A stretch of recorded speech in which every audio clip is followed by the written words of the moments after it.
Absolutely. So one of my favorite kind of phrases is that just because something is common doesn't mean that it's normal. It's not fixing one thing about your period. It's literally just, well, depending on, what form you take, but the pill, for example, is just suppressing your hormones. It's so important. And I do see that. I see a lot of women in the clinic on birth control, and they were given it because their periods either sucked or their doctors using it as like a form of hormone replacement therapy, which is Yeah. really poor And that's medicine. a whole, again, going back to, and I know this conversation is not about HRT, but understanding bioidentical hormones, synthetic hormones, and also dosing is so important. Hmm. And there's not necessarily a standardization for like, things like testosterone necessarily. We weren't taught any of these things in school, like Yeah. nothing about, and even if we were, we didn't care because we're like, Yes. who cares about that at that, at that age, right? Welcome to the Hope Natural Health Podcast. I'm Dr. Erin Ellis, your host. On this show, we discuss all things health, hormones, and happiness with a little side of this thing called life.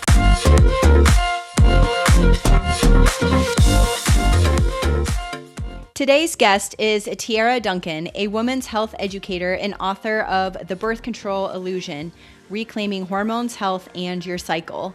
With over a decade of experience, she helps women better understand their hormones and feel more at home in their bodies. Through her work, she challenges outdated health narratives and shares practical, science-backed approaches to supporting hormone balance in a more natural, informed way. She is right up my alley with what she talks about, so I'm excited for her to be here today. Welcome to the show, Tiara. Thank you. I'm really excited to be here. Great. Well, before we dive into all things birth control, let me know how you got into, like, a little bit more about your background and how you got into to this and how you wrote a book. Yeah. So I uh, kind of have taken like a side path. I was in the military, in defense contracting, and on the side, I started group coaching. I started CrossFit coaching in 2013, or sorry, 2014. And as I was coaching people, I started getting other certifications in nutrition, into programming.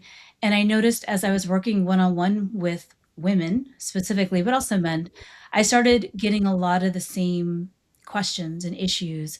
My period's irregular. I'm always tired. I'm training, but I'm not recovering well. And it made me think about what was going on beneath the surface. And I started doing some research. Um, Along this timeline, I was having issues with my own birth control. And again, looking into the research, I started realizing that things that I was seeing for my clients were things I had experienced or had impacted my health. So in 2021, 2022, I started writing all these things down. And that kind of turned into my book, The Birth Control Hmm. Illusion. But yeah, it's really been this kind of long journey of working one on one, having those conversations, having my own personal experiences, and then just doing, 4 or 5, now 6 years of research into the topic. Love it. So we'll dive in. From your perspective, what are the biggest gaps in how women are taught about their bodies and hormones today that you've discovered? Yeah. So this is a great question because I think a lot of us are told what to do, but not why things are the way they are or how these mechanisms work. I can only speak for myself, but my kind of sex education was pretty poor. No one taught me what the menstrual cycle actually meant for my health. It was Hmm. get your period, here's a tampon, Hmm. and then for the sex side, it was really focused on not getting pregnant. Hmm. But there was no talk about how these reproductive hormones, estrogen, progesterone, testosterone, are not just reproductive hormones. They actually impact every facet of your body, from your brain to your heart health to your bones. Yeah, so I think the gaps are, how do these things work? How does birth control actually work? Um, and for each woman, we all have different life contexts. So what works for someone maybe not work for somebody else based on this context. But we're kind of given this, like, this is what you should do. Mm-hmm. But understanding, you don't know if that's actually the right decision for Mm-hmm. your life circumstance. Mm-hmm. Yeah, and a lot of these things are, signals or red flags in the body. So, what are some things that women have been told are normal, my favorite word in the Mhm. world, that you would actually consider to be like a red flag or a signal that something's going on? Absolutely. So one of my favorite kind of phrases is that just because something is common doesn't mean that it's normal. Mm-hmm. So PMS is a great example of this, right? Every time I have my period, I'm in extreme pain, or I have severe mood disorders, or I just bleed through, 5 pads in an hour, and this is just Mm-hmm. something I have to deal with. And what we're not taught is, hey, like you said, these are signals. Your cycle, your uh, that whole part of your I'm sorry, take a step back, from ovulation to luteal to menstruation to all those things, each part of that is signaling to your body and telling you what's going on. So when we Mm-hmm. dismiss it, when we dismiss that we have pain, or we dismiss that we're having irregular cycles, we're missing a huge insight into our own Mm-hmm. health. Yeah. Well, they say the menstrual cycles, technically what our A fifth fifth vital vital sign. sign? Yeah. No, Yeah. it's so true, and I didn't know that for the longest time, and I run into so many women that we're just told to it's an inconvenience, it's Mm-hmm. an annoyance, but really, when you understand how powerful it is and what's really going on in your body, it's now I enjoy having my cycle because I know it's telling me what's Yeah. going on. Exactly. And then we got run into, women having these signals or these red flags, and then their only option seems to be birth control, which really isn't fixing anything. So when it comes to hormonal birth control, what do you feel women aren't being fully informed about before they start it? Alright, this is, yeah, this is a lot here. So I think there are obviously different forms of hormonal birth control. I think a lot of us don't know when we're starting is that these are synthetic versions of estrogen and progesterone. So synthetic estrogen, usually ethinyl estradiol, and then for progesterone, it's usually progestin. These do not, these synthetic versions do not interact with the body the same way that our kind of natural endogenous hormones do. And so, number one, you don't understand what you're putting into your body, how it interacts, and that it in some cases suppresses ovulation. And when you don't ovulate, you don't produce meaningful progesterone, and progesterone has significant impacts on how we feel, those mood disorders, and even bone health. And there's all these other kind of downstream effects that can happen because we have those synthetic estrogens in or excuse me, synthetic hormones in our body, and we're no longer producing, again, at a meaningful level, our endogenous hormones. It's not just reproduction that's being impacted, it's everything, and how we function. And that's why some women get kind of these extreme, clotting disorders, and again, depression and bone, like osteoporosis and things, because we all have different responses to these synthetic hormones. Yeah, and it's really unfortunate because we're not told these things. No, no, And no. yeah, I mean, and from a clinical standpoint, what I do is, I see a lot of nutrient deficiencies as well caused by Huge. birth control, like crucial vitamins, B B vitamins, vitamins, magnesium. magnesium. It disrupts our gut microbiome. So we have, more of an increased risk of, leaky gut or malabsorption. So yeah, it wreaks a lot more havoc, in my opinion. And that goes with really any medication. You take a medication or, well, I like to say like a pill for your ill, but then we don't really realize the other side effects that can come with the actual medication that we're taking, even though we're hoping that Yeah. it's going to quote unquote fix. Like the birth control is not fixing, it's not fixing one thing about your period. It's literally just, well, depending on, what form you take, but the pill, for example, is just suppressing your hormones. And so when we have, those symptoms of hormone imbalance and you start the pill and your symptoms go away, then that is a huge indicator that it was a hormone imbalance to begin with. So let's get to the root and fix the hormones, right? Yeah, it's symptom management versus root cause. Yep. Yeah, Yeah, absolutely. and again, I think culturally and how it's been presented is most of us don't think of it as medication, right? Right. Like you, "Oh, yeah, I'm on the pill. I'm just, Mhm. you know, impacting everything in my body," but you don't think of it that way. Yeah. You're just No. if someone said, "You need to take this blood pressure medication, it's for everybody," I think people would be like, "Wait a minute, why would I Yeah. take that if it has all these things?" And I Right. think another thing is the pill excuse me, hormonal birth control is very effective in preventing pregnancy, For but sure. it's being used and prescribed for off-label things that have nothing to do with preventing pregnancy, for acne, for period Yep. pain, for PCOS symptoms, and again, to your point, that's not fixing it. When it may Mhm. be doing it is delaying and potentially even worsening, Mhm. um, those things down the Yeah, for sure. So how do you help women think about birth control in a more nuanced way? So it's not so much like about fear, but more understanding about what's happening in their body. Yeah, I am a big believer in not being in the extremes. I'm not here to tell you what to do with your body. If you have the education and you make the decision to go on birth control, great, awesome. If that works for Mhm. you and your lifestyle, amazing. But I want you to have the tools and the resources to know that if you start having some side effects, you can recognize that as a side effect. Um, Mhm. my main goal is education, empowering you through informed choice, informed decision.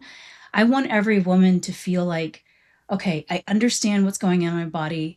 I understand how to read my cycle. If I'm menopausal, I understand how to read those symptoms because Mhm. even women in perimenopause get prescribed birth control, Oh right? yeah. As symptom management again. So it doesn't just even apply to just your reproductive years. Um, Really, it's not living in the extremes and using education as the foundation to fill Mhm. those gaps. Mhm.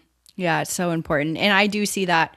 I see a lot of women in the clinic on birth control, and they were given it because their periods either sucked or their doctors using it as like a form of hormone replacement therapy, which is Yeah, really poor and that's medicine. a whole again, going back to, and I know this conversation is not about HRT, but understanding bioidentical hormones, Yep. understanding synthetic hormones, and also dosing is so important. Mhm.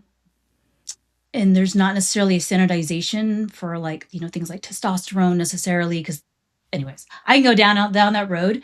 Um, but it goes to the same thing about informed consent and decisions because you have the education that Mhm. you need. You're not just given a prescription and then you're like, I guess I'll Yeah, because your doctor told you to take it. yeah, and there are amazing doctors, obviously, out there, and I don't want anyone to interpret this as me being like anti-medicine, Yeah, anti-doctor. for sure. Absolutely not. My book is for kind of the everyday person so that they have the language they need to talk to their provider so that Mhm. we're all on the same page, Yeah. right? So that you can go in and say, "Hey, I read this and I have these 3 questions. Will this birth Mhm. control suppress my ovulation? If I'm having all this stress and my thyroid test is doing this, X, Y, and Z." I Mhm. think it's just so important that we're all kind of, again, using the same language and having the same understanding. Obviously, doctors will have way better understanding, but at a minimum, understanding your cycle is huge. Yeah, and you were right in the beginning when you said, you said you're speaking for yourself, but I think it's really most of women, we weren't taught any of these things in school, like Yeah. nothing about, and even if we were, we didn't care because we're like, Yes. who cares about that at that, at that age, right? No, totally. Yeah, and I've also had, pushback in the sense of like, "Hey, but birth control allowed me to have sexual freedom and Mhm. independence Mhm. and time my fertility," right? Or maybe I Mhm. don't wanna have children, and these have given me the options. And again, great, Yeah. wonderful.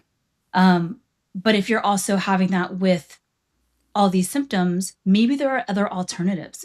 Knowing that you're only fertile in this really short window. You can do Mhm. fertility-based methods. You can use condoms if you Mhm. understand. We're again treating the root cause of the symptoms that you're having.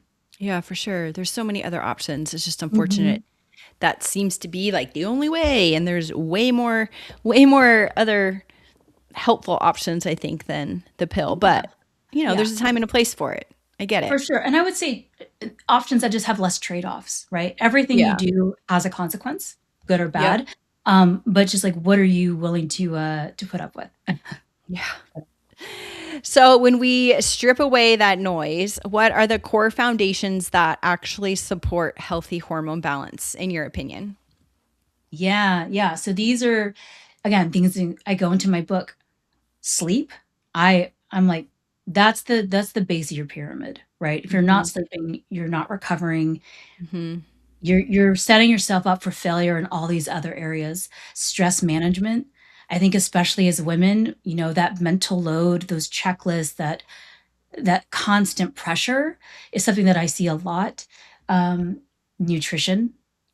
Your body can only its output is what its input is.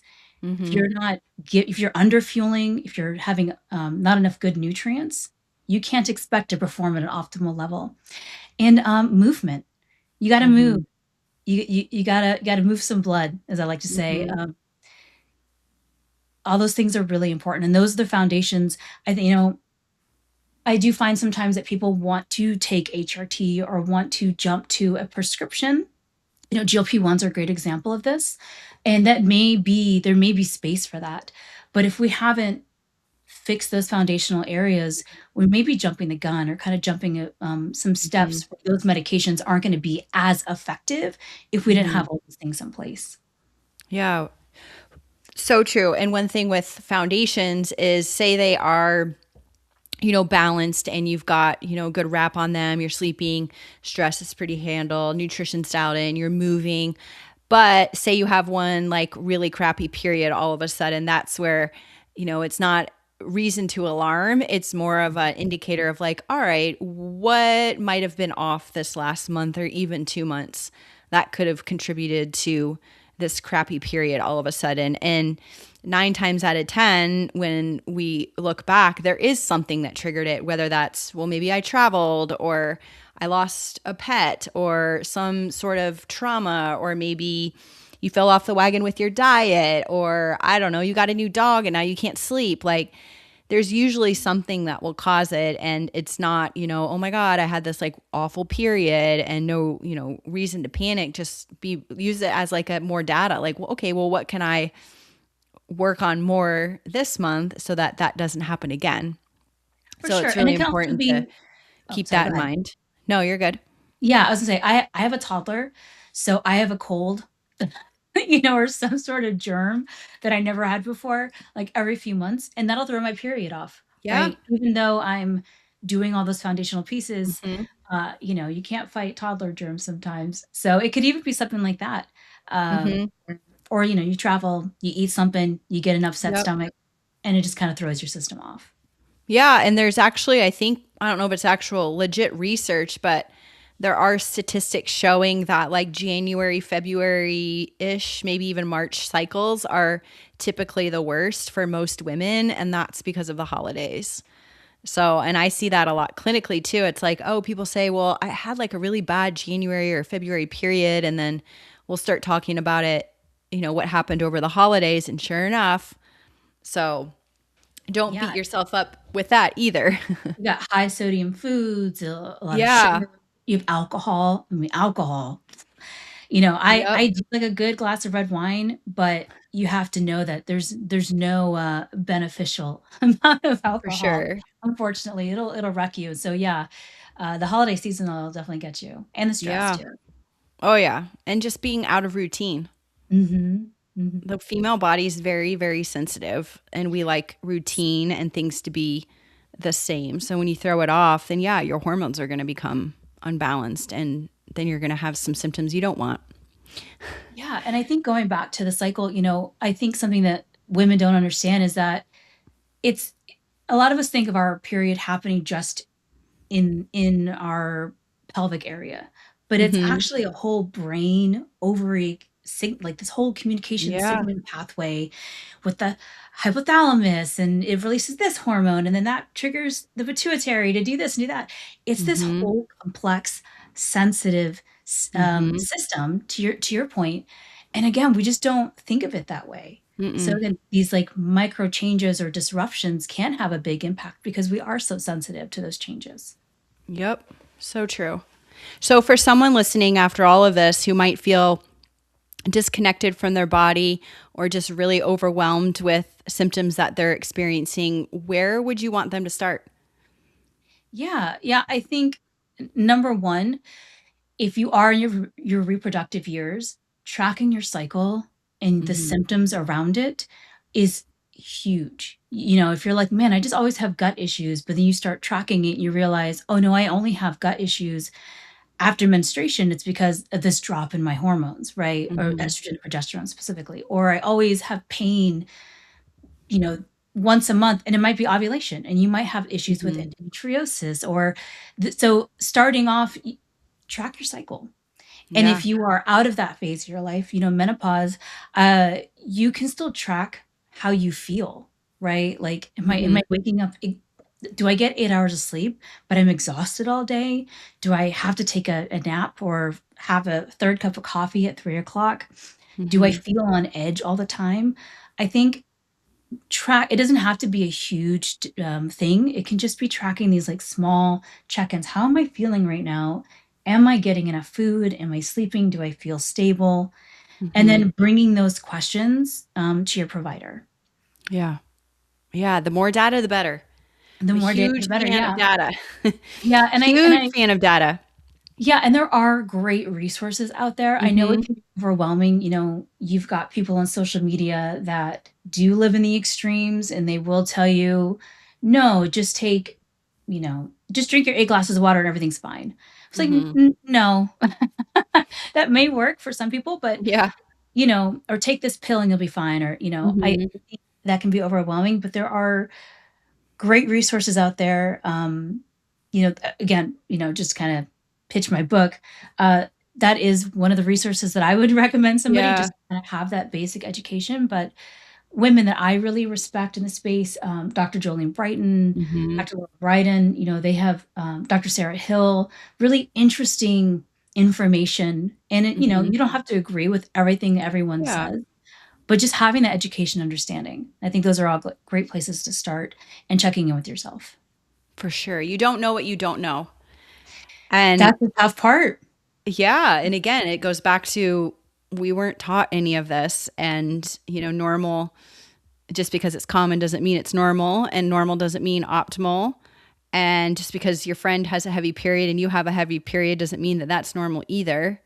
So, your period should and it's obviously not like a fun thing that we go through as women, but it's an actual like really beautiful process and like the hormone fluctuations that we experience throughout the menstrual cycle, that whole from start to start again, you can use your hormones to work for you, and that's another thing that we weren't taught. And the more you know and the more data, especially with like the symptoms that you experience throughout your cycle, that will help you figure out where the imbalances are, where you can bring it up to your peer or to your practitioner and be like, hey, every time around this time I'm experiencing X. I Hmm. think it might have something to do with this. What do you think? It's unfortunate nowadays we have to be, kind of like the Advocates for provider, like ourselves. the Hmm. what? We have to be advocates for ourselves. Yeah, and we have to like bring this stuff up or they're not going to bring it up for us really. So you have to go in there empowered and ask the right questions and demand for lab work or demand for whatever it is that you want because you deserve to feel better and you shouldn't hate your cycle. And so many Yeah, women do. what I hope for, like for my daughter and for future generations, is that there is more education around female physiology, Mhm. uh, basic endocrine Yeah. stuff, right? Basic Yep. hormone stuff, and even things like nutrition. I know, Mhm. just even understanding what a macronutrient is, Yeah. or why something like magnesium is so important, why there's Yep. such usually people are deficient, why vitamin D is so important, and that there are different forms of vitamin D, right? Mhm. And what's the most optimal form? I just think that it doesn't have to be complicated and Nope. overwhelming, but I think it would be amazing to have the kind of those basic things in our Mhm. education system, um, so that everyone can make those choices once they have that knowledge. Yeah. I also think to add on to that, we should have some education for men too, Oh, no, because that can apply for men. Yeah, they yeah, think we're nuts half the time, right? And we're like, it's not us, it's our hormones. And yes. so they can be helpful, with that data and be like, hey, every time you act like this, like what is going on? Is there some sort of hormone imbalance? Or maybe they can, help you with the data that you're tracking and figure out, some nuance there. But and Yeah, also I think men too, like they don't, unless they're, girl dads, like they don't really understand what goes on during the menstrual cycle totally. either. Totally. I also think those foundational pieces apply to both sexes, Hmm. right? As far as Absolutely. the nutrition, the movement, sleep, that's both Hmm. sexes, right? Yeah. And I think men should also know you have estrogen, Yep. right? You produce less of it. Um, but yeah, there's a lot of male physiology and their decline in testosterone and other androgen, DHT, all those things that they could learn from as well, Hmm. which is not, my audience, but Right. definitely if women are asking the question and trying to learn more about their bodies, men should be as interested as well. 100%. Yep. Well, we could probably talk about this for a lot longer because it's my jam. I love speaking about hormones and birth control and all of that. But we'll wrap it up with one question I ask all my podcast guests. What would be your best or favorite health tip that you could share with the audience? Start small. All right. Small, and inconsistent, right? Yeah. Pick, I'm going to walk 20 minutes 3 times a week. I'm going to go to bed at 9 o'clock every day this week. And just pick a couple small things. Major, crazy overhauls, Mm-hmm. usually I have found with clients I've worked with, are not Hmm. sustainable. Yeah. So, and they kind of set you up for failure. Mm-hmm. So, but if small consistent wins keep you Mm-hmm. going, keep you motivated, and that's how you make effective change. So Love start that. small. Love that. So true. Well, Tiara, is there anything that we missed? We'll make sure that we have your book linked in the show notes. But is there anything else that you wanted to add that we might not have covered? Oh no, I think we covered a lot. Yeah, Um, no, it was a wonderful conversation. And everyone that's out there that is listening that has a daughter or knows someone that could benefit from her book, The Birth Control Illusion, pick it up. We'll have it linked in the show notes and we'll tag her on social media in the notes as well. But I really appreciate your time and spending your Friday with me. yeah, thank you so much for having me. Awesome. Well, that's a wrap, everyone. We'll see you again next week.